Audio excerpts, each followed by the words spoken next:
Bu nima qilganing, Murod?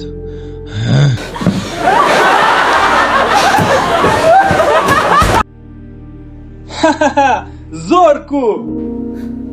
Qaranglar, anavi qo'rqoq kelyapti. Hozir uni adabini berib qo'yaman.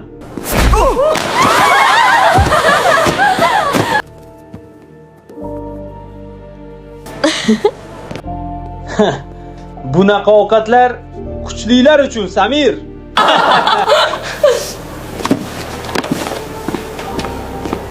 Nega men kuchsizman? Murod doim meni kalaka qiladi. Qani edi men ham kuchli bo'lib qolsam?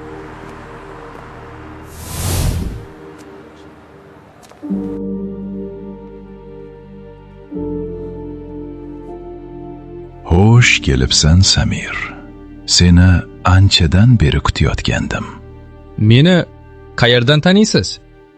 Bu kutubxonaga birinchi marta kelishim. Men seni juda yaxshi taniyman, Samir. Ha, men omadsizman, kuchsizman. Hamma ustimdan kuladi.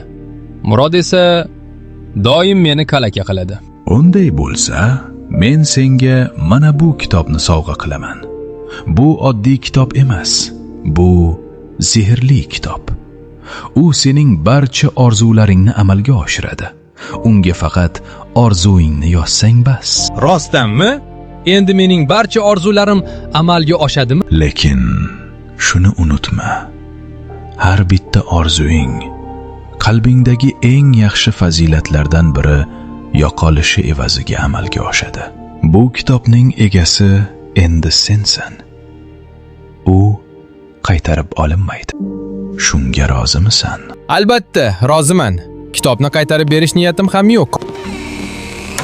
Murod, endi mendan ko'rasan. Endi hammasi boshqacha bo'ladi.